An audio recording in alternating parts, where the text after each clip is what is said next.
Hello, everyone, and welcome to another episode of Staring into the Abyss. I am your host, horror author James Hershey Jr., and with me, as always, my co-host, old boy James Ash.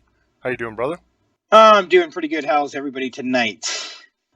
Tonight's show is going to be an interesting show. I know I always say that, but I guess because a lot of times I pick the topic, they are interesting shows to me, at least. But tonight is going to be an interesting show for just about everyone. And tonight I'm going to be kind of walking a tightrope in a way, because this could either be one of the greatest shows we've ever done, or it could be an absolute disaster. It really depends on how I deliver this show. The subject tonight is going to be time travel and whether it is possible or not. We talked a little bit a week or two ago about time travel, and I said that we would be doing an episode on this subject. And when I do an episode on something like this, I'm not just going to get on here and bloviate about time travel movies and that kind of thing. On a subject matter like this, I'm going to give you a deep dive. So tonight we're going to be talking about cutting edge science. We're going to be talking about the latest science in astrophysics, string theory, multiverse theory. It's going to be real heady and real nerdy. Now, the part that makes me nervous is I have to somehow take all of this information, which is very, very difficult to understand some of it, and I have to somehow make it so that everybody knows what I'm talking about. For me, one of my hobbies is astrophysics. I love this stuff. I do this for fun. And it's funny because I'm a night owl. I stay up most of the night, and my wife gets up real early in the morning, and she likes to go to bed really early. But she'll get up a couple times during the night and come in and say hi. It's funny because most husbands would be worried about their wife coming and catching them doing something they're not supposed to be doing or whatever. But when my wife comes in and catches me, I'm watching a lecture on astrophysics or some sort of medieval history documentary or something like that. That's what I do for fun. So I have a very good grasp of this information. The challenge is to try to convey it properly. So that's what I'm going to attempt to do tonight. Let me know if you're watching this on YouTube down in the comments what you think of the show and how I did when we reach the end of this journey. One thing I will promise you is by the end of this show, if you stick with it, you will have a very good understanding of the actual real science of time travel. And you'll be able to answer the question of, is it possible? Does it exist? Now, time travel used to be a very, very taboo subject in scientific circles. The way it used to work is if you believed that time travel was possible, then you were laughed out of the building by most people. Now, the funny thing is that some of the greatest minds that humankind has ever seen have studied and tried to solve this puzzle of, is time travel possible? Isaac Newton theorized that time was like a river, and it was straight and uniform, as he put it. It never deviated and was always moving at a constant rate.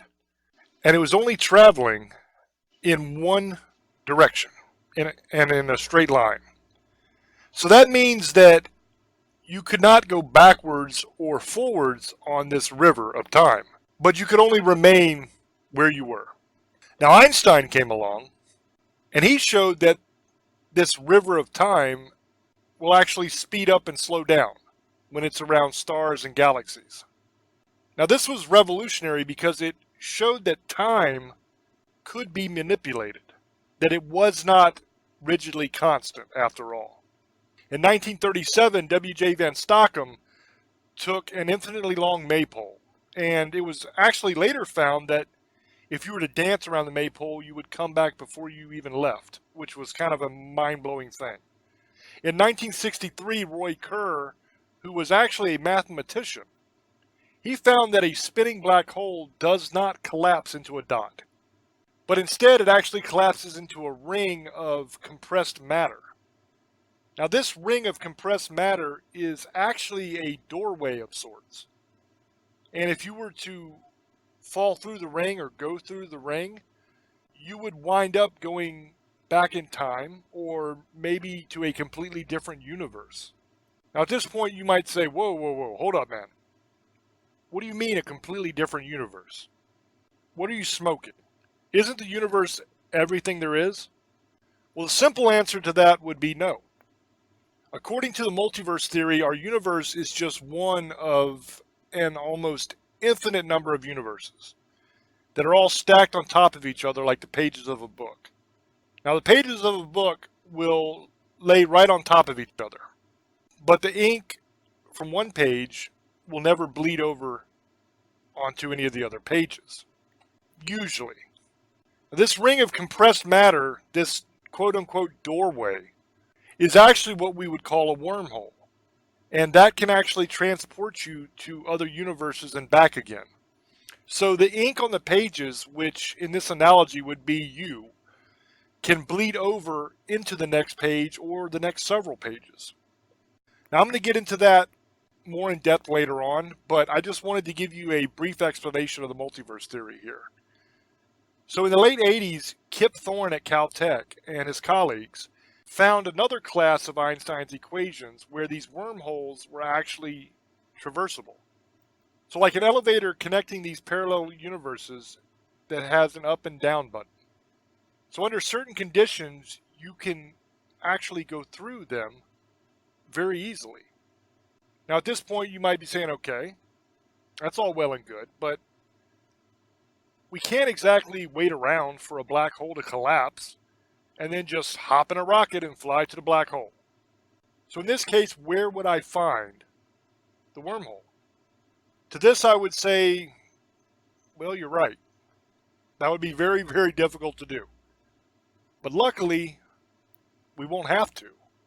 You see, wormholes are all around us constantly, and they're opening and closing in a fraction of a second. NASA has even found wormholes right outside of the Earth that are opening and closing hundreds of times a day.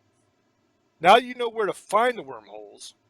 How do you go about capturing one in order to try to manipulate it? Well, the way that you would have to accomplish this is to grab the wormhole from a vacuum. And we wouldn't even have to go into space to do so. Scientists believe that at a very, very small distance, like 10 to the negative 33rd power centimeters, space-time will become foamy. Now, I know that sounds weird, but it's called quantum foam. Now, I have to warn you, this is where it's going to start to get really trippy. But I assure you this is all real science and none of it is make-believe. So the dominant structures at those quantum distances are most likely wormholes. Little bubbles that pop into and then right back out of existence. Now the theory is if you could manipulate this quantum foam, then you could actually go through one of these bubbles. In Kip Thorne's original proposal for a time machine, he theorized that we would obtain a wormhole by grabbing one of these bubbles and then expanding it and then stabilizing it with negative energy so it doesn't pop. So in essence, what you're doing is you are stretching it so that you can fit into it. So the next question to answer would be, well, what is negative energy? This is one of those complicated answers I was telling you about. Negative energy is energy that is below the vacuum state, or the state of motionless, nothing. Okay, so let's say that you have two parallel plates that are both uncharged. They are at a state of zero energy because nothing is moving. But when you actually calculate this using quantum field theory, you can have virtual particles that dance around everywhere. Now these virtual particles create a pressure that is greater outside the plates than it is between the plates. Therefore the plates collapse. But since the plates were in a state of zero energy when they collapsed, they will be going to a lower energy state. Okay? This is called the Casimir effect. There are many different designs for time machines, but there are a few major problems that we just can't get past yet. Okay, first of all, wormholes would connect randomly with pretty much any point in space and time. So this means that the end of the wormhole that you go into is here, where you are. But the other end could send you back in time or to the other end of the universe or to any number of parallel universes. So we have the issue of control. The second problem is the technology to generate the power needed to actually operate a time machine. Now, this isn't something that can run on good old unleaded gas. We are talking here about the power of a black hole, okay? The power of a collapsing star. Now, we're simply not there yet. Our civilization must be way more advanced before we can generate that kind of power and to manipulate negative energy to create pathways to the past. Now, theoretically, if you could obtain large enough quantities of negative energy, then you could create a time machine that would obey Einstein's equations. But you would also need to utilize string theory to figure out how to control all of the divergences. Now, this would be things like a hail of gravitons melting your face as soon as you open the wormhole, which I think we can all agree would be counterproductive to the whole going back in time thing. So in summation, is time travel possible? Well, the answer to that is yes. The laws of physics do not forbid it, and theoretically we could one day create a real working time machine. But honestly, we just aren't there yet. Now at this point, you're probably amazed and maybe a little concerned. You're amazed that, wow, time travel is actually possible. That's pretty damn cool. I agree, it's pretty damn cool. But you're probably concerned because you've seen a lot of movies. You've seen Back to the Future. You've seen these kind of flicks where people go back in time and screw things up and the whole future's ruined, which is your present. You're worried about paradoxes. Now, this is the top question that I always get whenever I talk about time travel. What about paradoxes? Is it smart to do time travel because of the risk of creating paradoxes and destroying our civilization? Well, nobody can know for sure, at least none of us, because we haven't done it. We don't know. We're not there yet, as I said.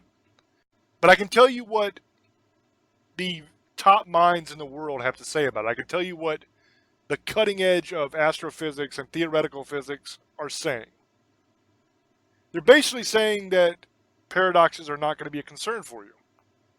Now, I'll explain that because it sounds very flippant and dismissive, like I'm not taking it seriously. So I will explain this, but first, let's take a look at some of the more popular paradoxes. Okay, the first is called the grandfather paradox. Now, essentially, this is the one where you go back in time and you kill your parents before you were born, thus making it impossible for you to ever be born. We saw this in the Back to the Future movies, where Marty went back and messed up the meeting between his parents and then he was fading away. Now, there are two different schools of thought on this one. Igor Novikov of Copenhagen University is a well-known cosmologist. Now, he proposes that free will is somehow abridged by going backwards in time. So in other words, something will always stop you from killing your parents in this scenario, or doing anything else to change your timeline.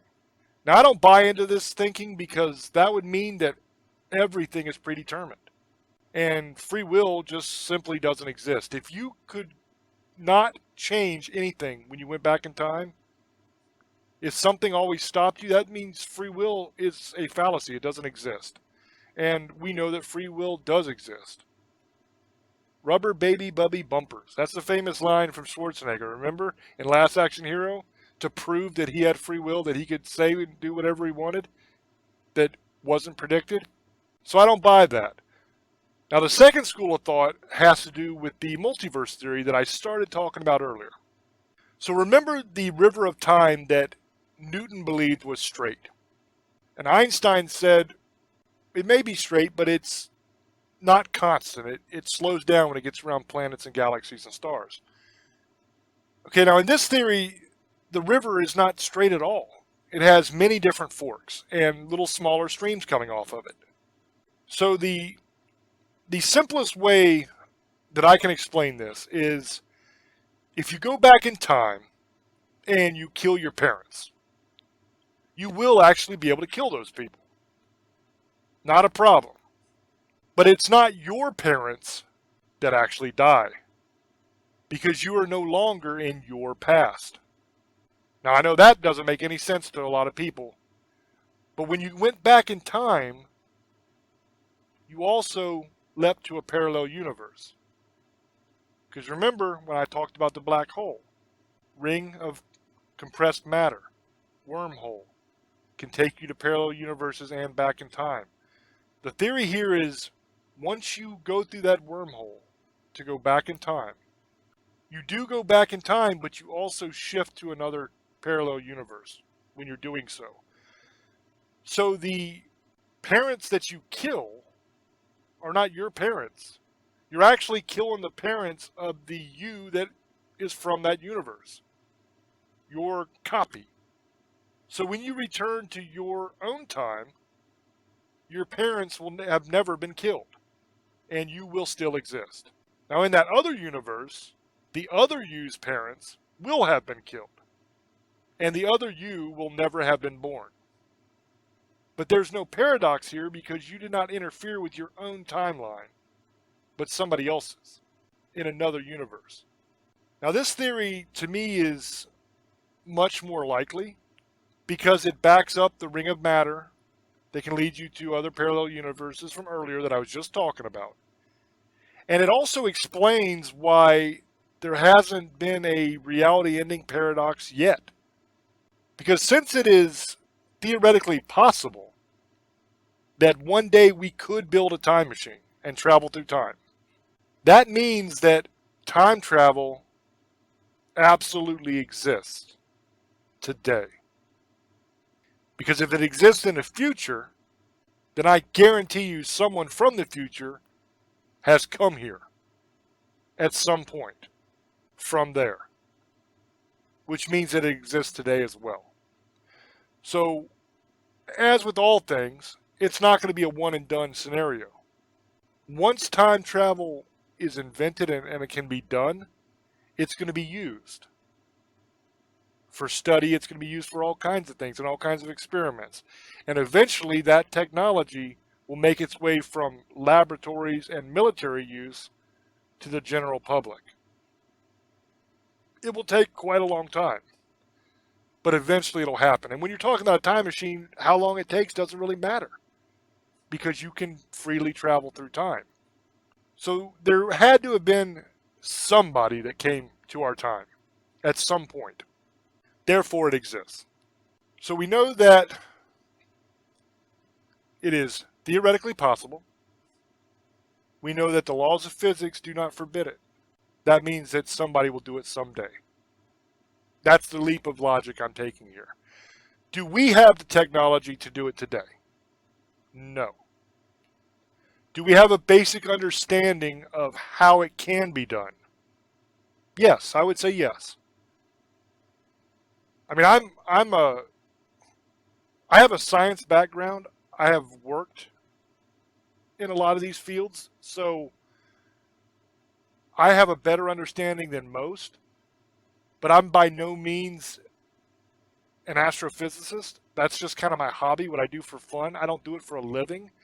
There are people that are smarter than me, and there are people that know this material way better than me who think it's possible. So I have no reason to doubt them, and I tend to think it's possible as well. So to answer the questions from the beginning of the show, is time travel possible? Yes. Does time travel exist? Yes. Can we do it? No. Now, we touched on a couple of things in this episode so far that were super interesting. And one of them is the multiverse theory. I want to expand a little bit on that quickly. It doesn't necessarily have much to do with time travel, what I'm about to talk about, but it's extremely interesting because there's several different versions of the multiverse theory, different streams of thought. You have the analogy to the book, where all these parallel universes are stacked on top of each other, like pages of a book. That's one school of thought on it. Another interesting theory I've heard is that instead of being like a book, it's more like a bunch of bubbles that are linked together by a series of all kinds of different strings. And there's an unlimited amount of these bubbles everywhere. And new universes are being created and destroyed all the time. That's extremely interesting, and that's something that is pretty cutting edge and is just starting to be explored. I don't know which one of those is correct or if it's something completely different that we don't know yet. That's the amazing thing about astrophysics, and especially the theoretical side. That's the amazing thing about it is we don't know. I mean, you have equations that will prove certain things. So what happens is we have a knowledge base where we are. And then we have a bunch of theory that branches off from that. That says, okay, we know this to be true.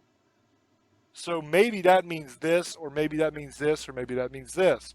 So then you have a bunch of different theories that try to push it further. And then somebody somewhere will take one of those theories and will come up with equations to prove or disprove them. So once you have new equations that prove or disprove something, then you have a new standard of knowledge that you know. So then the theories move on from that different point. That's why earlier in the show when we were talking about Newton's theory about the river of time, and then Einstein kind of changed it. And now the top people in the field today are changing that theory again because of the knowledge that we've gained. It's kind of a beautiful, beautiful thing. It's like the ultimate murder mystery, the ultimate whodunit kind of thing. Because you're always trying to solve that mystery. And there's always new data coming in, and it's just truly, truly amazing to do. I love puzzles. I love this kind of stuff. So I hope that I have sufficiently explained this so that everybody that is watching the video on YouTube or listening on the radio can understand. I catch some jazz from people sometimes in the comments section. I've had people say that sometimes I talk to people when I'm doing this show, I talk to people like they're idiots because I oversimplify things sometimes. And I understand that. There are people that listen to our show that are absolutely brilliant. They're extremely intelligent, and sometimes they have a better grasp on the material I'm talking about than even I do. I recognize that. And I'm in no way trying to talk down to anybody like that or try to minimize your level of intelligence. I'm not trying to say that I believe you're stupid. But the reality is, we have a lot of listeners. We have a bunch on YouTube, and then on the radio we have a ton too. There's like 39 countries that listen. So it's inevitable that in that amount of people, you are going to have people listening that do not have a base knowledge in whatever I'm talking about. Not that they're stupid. It's just they've never learned it. They don't know. Like in this particular instance, we're talking about time travel. We're getting into astrophysics, string theory, multiverse theory. I mean, a lot of stuff that a lot of people have probably never even heard of. So there's no shame in not knowing that information.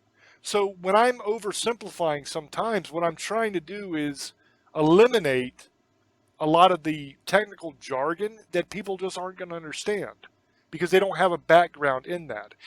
I understand if you do have a background in that, it can be kind of aggravating sometimes because you're probably listening thinking, all right, dude, I know that. I'm not an idiot. Come on, move on with the show. I get it. I hear you. But I have to try to teach the entire audience. And that includes people that just don't have the level of understanding that other people do. Once again, not saying anybody's stupid.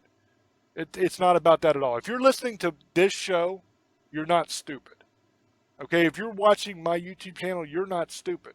And I don't mean just because you like me, you're not stupid. I mean, the stuff I talk about is not stuff that a stupid person would be interested in. It's very nerdy, it's very heady stuff a lot of times. We don't do cheap stuff on this show. We're not on YouTube playing video games or something that children are going to watch.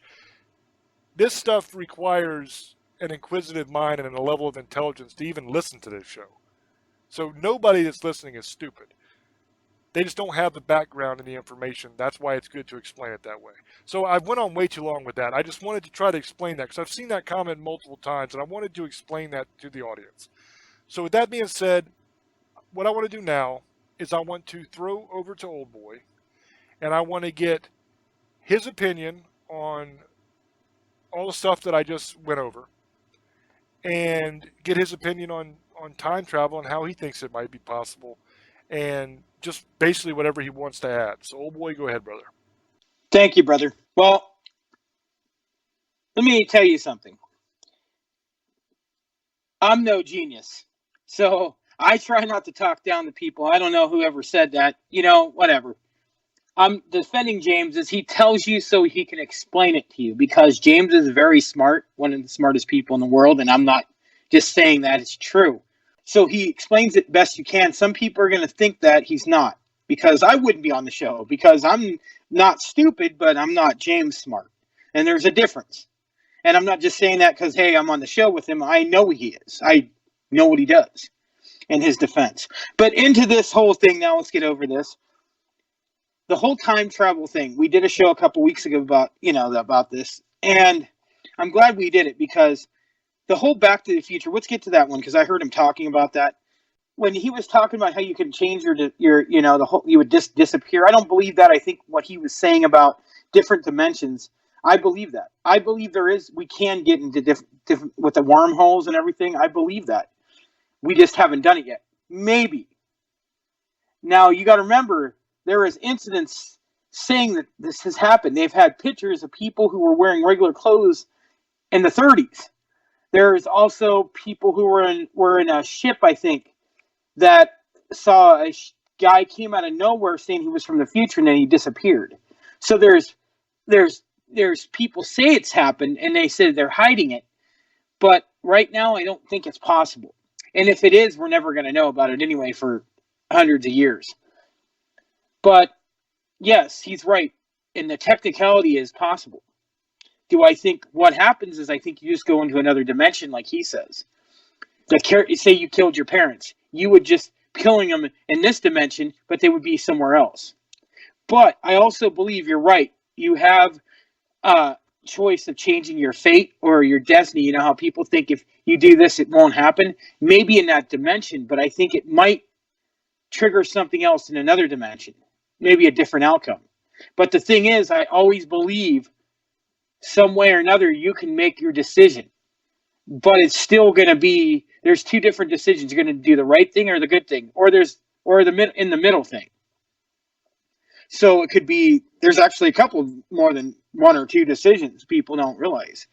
But maybe, if you ever thought about this, is the decision I made at this dimension, in another dimension I made the opposite. And in the other dimension I did the one where I didn't do anything. There's, hey, I can rob that liquor store. Or, hey, I don't rob the liquor store. Or, hey, I watch my friend rob the liquor store. You actually have a third way of how this could happen. I'm just showing you an example. Hey, I can bite this apple today. Well, I didn't want to eat the apple. I ate a banana. Well, I decided not to eat the banana and eat something opposite to both of those things. Well, in another time, I ate the apple. Or I ate the banana in another, not time, but in another time. Actually, yeah, you're right. Time. It would be time. Or another future, another dimension. I ate tuna fish. But it still has a different reaction. I made a choice. It wasn't just fate happened. I believe that fate does happen to a point, but I think you can control it. But it will always bring it back to the certain person. It's like when you're in love with somebody. If you're in another dimension, you may not be with them, but they might be your brother, or it might be your enemy. It could be opposite. You see what I'm saying? But you'll still meet them, but they could be a whole different person. But for some reason, they're still in your life. They still get in your life. You have an option to either be hated that person, be a friend, maybe a wife, maybe a husband, whatever, kid. But in that version, there's something else than what they are here. But in some ways or another, you know each other. It's weird. And I'm not trying to get off subject. What I'm trying to explain to you is, guys, say that you fall in love with somebody and you die or whatever, or you went to another dimension. Well, that person's still there, but it could be a whole different scenario. They could just be your friend. Or they could be your friend at the time and you end up being back with them. That's what fate is. Things happen like that. Or they could be your uncle or cousin or somebody you hate, but they're still in your life. I believe that though. They're still I believe that you can control your fate, but I believe fate also can come back anywhere. It can put you in a scenario where you can make a choice, but you still can control it. But it will always follow you, is what I'm saying. Fate will always follow you. Even though that it might not be what you pick, you had a choice to pick it. So fate will always follow you still, even though it may not happen that way. So you have a choice, like James is saying. I agree with him. But fate, I also believe, happens. I believe that, but you can choose not to do it. That's the difference. Free will, like he was explaining. I think that maybe it happens in this, what happens in this dimension may be opposite. There may be, I might be the smart one, and James is, well, I'm smart too, but not like James, and James is doing my part of it. It could be like that. That's what's crazy. Or it could be like James is my brother in the other. He's my brother here, even though we're not related blood wise. Well, I don't know because I was born back east. So I don't know who my family is. That's another story. But he could be my brother. He could be my uncle. Could be a hated enemy. In another future, we fight each other. Or he could be opposite. It just could be like that. And it was whatever happens, we fate to meet each other. That meant to happen, but it chooses what direction we can go, is what I'm trying to explain to you guys. Is fate, you can control it, but it can make you go into different directions. Even though you controlled it, it can throw a wrench into your plans. But still, you have free will to keep doing it or not to do it, or go an opposite route. That's pretty much what I could sum up, because honestly, guys, this is really some really, really smart stuff for it's over my head somewhat. I know a little bit, with time travel, but I can't get into the dimension, the whole physics of what James can do. And he knows all this stuff. I don't, but I know a little bit. I can talk about this part of it. So, I mean, I hope you guys are at home and you guys, I know some of you guys, if you are really smart and listen to this show, that irritates me. Anybody can listen to the show. It doesn't matter what you're smart or not smart or what, it doesn't even matter. It's not meant for that. We make it where everybody can understand it. It is for people who are, we want people who are very smart listening. We want everybody to listen to the show if they can. But we try to explain it as best we can. James is not talking down to people. That irritates me. He just tries to explain it the best way he can. Because it's almost, even the way he explains it, it's hard to know what everything he's talking about. I'm sorry, guys. But I understand it to a point, to layman's terms, that I can understand it. Because he's going to tell me, too, while we're doing the shows. He's the smart one. I'm the crazy one. That's how it goes. He knows all this stuff. He studies it. I study to a point, but I'm more of the talker. So he explains it to you guys, and I finish it for you guys. And I make it where you guys really understand it. Because, pretty much anybody can understand me. So I hope you guys like this show. It was pretty good. So, and my theory on it and what my opinion is. So there you go, James. The interesting thing is you kind of hit something right on the head without realizing that you were hitting it on the head while you were talking. And this is one of the reasons I love doing the show with Old Boy. He has a natural instinct for a lot of things that he doesn't think he knows. But he just has that natural instinct to kind of figure it out as he goes. He was talking about free will, and he was talking about different decisions leading to different outcomes in different universes. What he was essentially describing was the butterfly effect as it applies to the multiverse theory. For those that don't know what the butterfly effect is, essentially what that means is if a butterfly were to flap its wings on one side of the planet, something on the other side of the planet would change.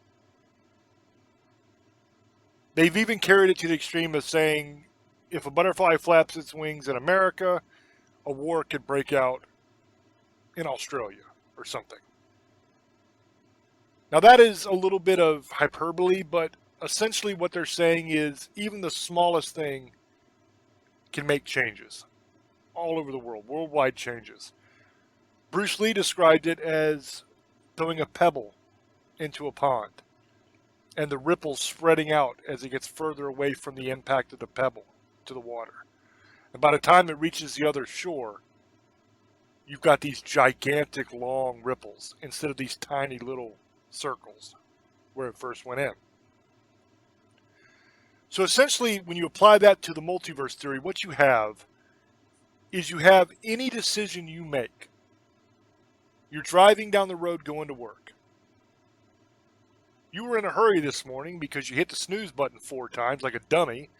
I do it all the time. I rarely set an alarm anymore because there's really not much I have to do. But when I do have a place I'm supposed to be or an appearance I'm supposed to do or whatever it is, and I actually have to get up early, and I set that damn dreaded alarm, when it goes off, I do not want to get out from underneath those warm, beautiful covers. I don't want to get up. I like to sleep in because I'm up all night. So I will hit that snooze button. Now, in the old days, we had the wind-up alarms that made a hell of a racket, and there was a little button on top of it, a little like a button that stuck up out of it, and you'd press it down, and that would be the snooze. Later on came clock radios, and with those, it was an actual snooze button. Now there's a cell phone, which is worse, because I set my alarm on my phone now, and that damn thing starts going off, and you try to hit the dismiss thing, but it doesn't always recognize it because the phone is not active. It's on its off mode. It's not turned off, but you know what I mean. So you try to do it, and it doesn't do it right, so you end up snoozing it instead of dismissing it, which in a way is good because I always fall back asleep. And then it'll go off over and over and over again, and I'll just keep on hitting the snooze button. So I'm guilty of that. I'm extremely guilty of that. But that's what you've done. You've hit the snooze button way too many times. You didn't have time to do everything you needed to do. You managed to wash yourself so they didn't think you were a hobo, and you headed off to work, but you forgot to pee. So now you've really got to pee. You think maybe you can hold it till you get to the office, but turns out you can, and now you're doing the little pee-pee dance in the car. And if you don't get pulled over somewhere quickly, you are going to have an accident. And not an auto accident, but the kind of accident that messes up your seats. So you really got to go to the bathroom. Normally, you would just keep driving straight down the road because in another 10 minutes you're at work. But you don't have 10 minutes in your bladder left. You've got to get pulled over somewhere. So you decide I'm going to turn left here at the light instead of going straight because there's a McDonald's over there and I can go pee in that McDonald's. So that's what you do. Just the action of turning left instead of going straight has created an entirely new universe. And in that universe, everything about the world is exactly the same. Except you drove straight to work instead of turning left and going to McDonald's to pee. Another universe was created each time you hit that snooze button. Because there was a universe that was created that you didn't hit the snooze button, you got up. And you were able to pee before you left. There was a universe created where you only hit the snooze button 2 times instead of 3. Every little thing you do creates a separate universe. That's essentially the multiverse theory. It has to do with free will. It has to do with what Old Boy was talking about earlier, the butterfly effect. Because everything you do has impacts. It creates an entirely new universe. Fascinating stuff. Now, is it true? I don't know. It's what theoretical science is saying now, what the top astrophysicists are saying. Is there proof of it? There's some equations that prove something like it, that multiverses can exist and probably do exist. Is it exactly what I've described? Who knows? We may get an equation in a month from now or 10 years from now that says, hey, you know what? That's exactly what it is. Or we might get an equation that says, okay, it's nothing like that at all. It's not pages of a book. It's not bubbles. It has nothing to do with your choices. It's actually based on how brown your toast got. Who knows? And I know that's a silly, silly thing to say, but who knows? That's my point. All we can do is take the best information we have, the best science, and the best fact, and try to theorize based on that, make an educated guess of what this stuff means. And that's what the beautiful thing is about this field that I love so much. Now, I don't mean to imply that it's all guesswork, because it's not. These guesses are educated guesses, are based on solid science. So some little things may be wrong, but the whole theory isn't wrong, if that makes sense. So Old Boy has that ability to do that. No matter what I'm talking about, no matter how complicated the subject matter, he can find his way, whether he realizes it or not, to the general points I was making. Even if it's something well beyond anything that he would ever have experience with. It's that instinct that I really enjoy. And it's that instinct that makes it a good fit. Another thing I love about doing the show with Old Boy is he'll say stuff sometimes that triggers things in my mind to make me look at things in a way I've never looked at them before. And that is so, so very important. In our world today, a lot of people are extremely closed-minded. They are not willing to view anything any way other than the way they believe it should be. And that is the absolute death nail to science and the death nail to understanding of any kind. You have to take every bit of information and every bit of evidence into consideration. Never dismiss anything out of hand without examining it first and testing it to see if it's real. That's why a lot of times we'll do shows on subject matters that most people are afraid to do shows on because they seem ridiculous. And on the face of it, when you just look at it, you'll say, oh, come on, man. There's no way in hell that's real. You've got to be a special level of dumb to think that's real. But then you know what happens when you look into it and you actually do the research and you test these things out? You say, whoa, wait a minute. This might actually be real. I can explain away scientifically 5 of these things. Okay, 5 of these things that are claimed by witnesses, I can tell you right now, there was nothing there. There was nothing paranormal, nothing supernatural. It can be explained easily. They just didn't understand what was happening. But these other 25, there's no way to explain how that happened. And in these 10, they kind of actually prove that something's going on here. Now, if you would have quit in the beginning when you just saw the subject matter and said, that's ridiculous, there's no way that's real, I'm not even bothering with it, you never would have discovered the fact that the evidence actually tells you that this is a real thing.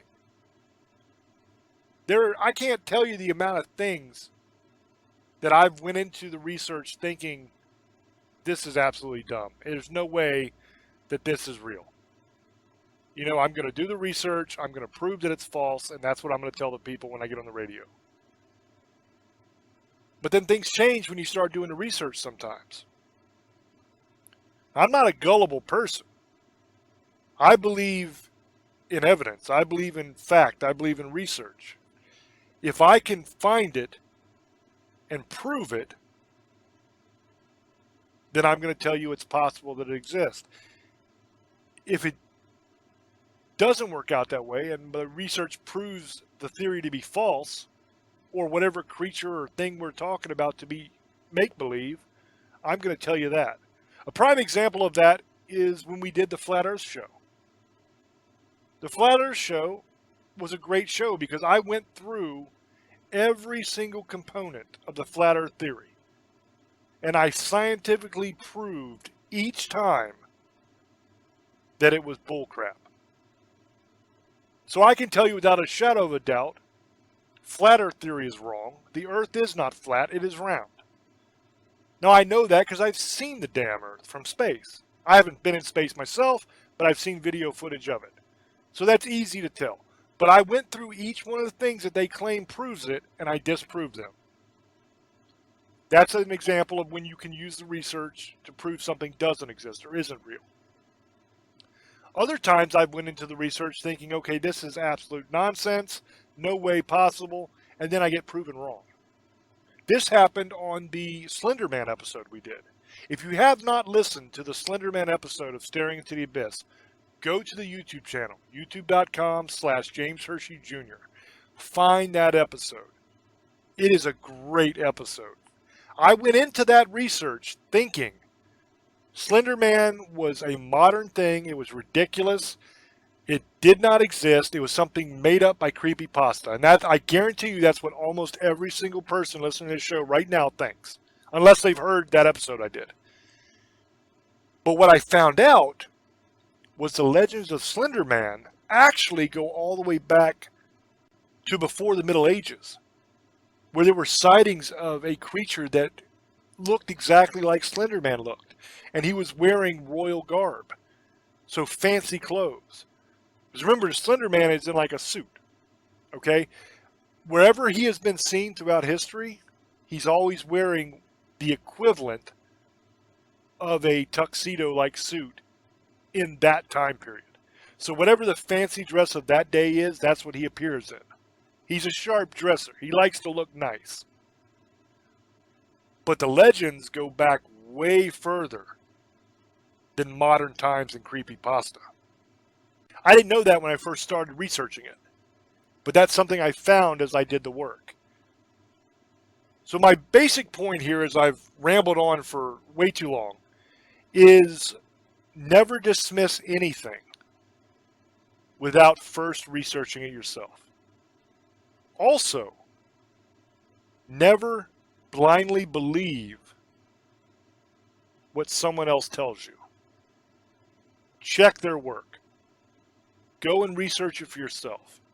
Now, I'm not just saying stuff like this and stuff like paranormal topics that we do on staring and everything. Absolutely check our work. Don't take my word for anything. Look it up yourself. Prove me right or me wrong. That's fine. But also in everyday life, don't believe what the news tells you. Don't believe what politicians tell you. Don't believe what anybody tells you. Not even teachers, any of them. Find it for yourself. Research it for yourself. Because I'll tell you one thing. When I was in school, a lot of times my teachers didn't know what the hell they were talking about. And there was multiple times I actually got sent to the office and suspended a couple times for this. But there was multiple times that a teacher would start talking about something in class and I would interrupt them and correct them. And tell them, no, you're wrong. That's not true. This is what actually happened. Look it up. And I would explain it to them. Because what they were reading in their textbook was wrong. When you go back and you look at the source documents, the actual material, a lot of times they don't match. So don't ever take anybody's word for something. Always do the work yourself. Find it yourself. Now, I understand most people aren't nerds like me. Most people don't love burying their nose in a book to find the answers. I get that. You don't have to look up every single thing. But if it's something that's important and it's something that is going to affect your life or your well-being or your financial well-being or anything like that, make sure you do the work. Any choice you make, if it is an educated choice, is okay. Within reason. I mean, don't go axe murdering people and stuff like that. That's not cool. I don't care if you've researched how to do it. Don't do that. But if you've got a choice to make that's super important to your life, put in a little bit of work and do the research and learn and understand the decision before you make it. And I don't think that's too much to ask for anybody. That's just a little bit of advice from me to you, especially to younger listeners. Don't always believe what you're told because people lie to you. We've been lied to in my country of America for our entire lives about a whole lot of things. We've been told things that aren't true. And unless you do the work and you actually look it up for yourself, you're not aware of it. But people whose eyes are open and who are awake, they know that we've been lied to by a lot of people. Always do the work. With that being said, thank you so much for listening to the show on the radio. Thank you for watching on YouTube. I'm going to throw it back over to Old Boy for his closing and his shout-outs. Thank you, brother. And I really enjoyed the show. I'm glad everybody enjoyed it. I hope you guys, when you get in the comment section, tell me what you guys think and give us some ideas of what we can do. We could always like to do a show. You guys want to tell us, let us know. But thank you guys. We love you. Thank you guys from Para X Radio. Thank you for listening. Thank you for listening on the channel. James Hershey Jr. YouTube page, if you want to look it up, subscribe. If you guys want to get some merchandise, we have a store. We can get shirts, cups, iPhone cases. And I think you can get Android cases, blankets, all kinds of cool stuff. He'll tell you where to go. So I hope you guys enjoyed this show. I love doing it for you guys, just so you guys know. I accidentally am smart, I guess. I guess I figure out things when he's talking. I've always been good at that. I've just figure out things. I guess. That's how I've always been. So, thank you guys. Have a great night. Misfits, sugar ladies, monster hunters, and demon lovers. I love you, and blessed be. Good night. And now for the shameless plugs. The YouTube channel is youtube.com/James Hershey Jr. Please go to the channel and subscribe if you have not already. Ton of stuff there for you. Every single episode of Staring into the Abyss. We have every episode of Tales from the Abyss, the TV show we do. And we have a bunch of different, what I call, I guess, paranormal news articles. Essentially what I do is I go and I find stories in the actual news that talk about paranormal subjects and prove a lot of the things that we talk about on the show. So you have a lot of that source material, you have a lot of that evidence that I always talk about bringing you is on the channel. So you can go there and you can see it for yourself. We also have videos there with different photographs of paranormal things that we have seen on different investigations and hunts we've done. There's a bunch of cool stuff there for you. It's 100% free, hundreds of videos, so enjoy that. If you're watching this on YouTube, the merchandise store, the link is in the description. For those listening on the radio, it's teespring.com/stores/staring into the abyss. That's teespring.com/store with an S on the end /staring into the abyss. That's where all the merch is. As Old Boy said, there's shirts, hoodies, coffee mugs, posters, pillows, iPhone and Android cases, all kinds of different stuff. So if you're into merch and that's something that you're looking for and you're interested in, that's where you can find it. As always, thank you so very much for spending this hour with us this week. Thank you for all the love and all the support that you give me. There's some of you that watch every single episode. Everything I put on the channel, you're there for the Staring into the Abyss radio show. You're there for the Tales from the Abyss TV show. You're there for every paranormal news article. You always like, you always comment, all that kind of stuff. You guys are absolute rock stars. I love you guys so much. And for everybody listening around the world on the radio, I love you guys too. Thank you so much for the support and thank you for your trust. Because if you listen to a show like this that gives this much information, that means that either A, you have a certain amount of trust in me to bring you this information. And that is something I don't take lightly. I do a hell of a lot of work to make sure that when I give you an episode, it's the best I can do, that the information is good. And I greatly appreciate that trust, and I will do my very best to never betray it. Thank you for all the love, and hopefully, God willing, we'll be doing this for many, many years to come. I don't have any plans to stop, but you never know what's going to happen. I could get hit by a train tomorrow or something. You never know. If for some crazy reason that was to happen and I am no longer with you guys anymore, please know that it's been an absolute honor to come to you on this microphone every week. With that being said, until we speak to you again, love many, trust few, and do harm to none. God loves you, and so do we. Bye-bye.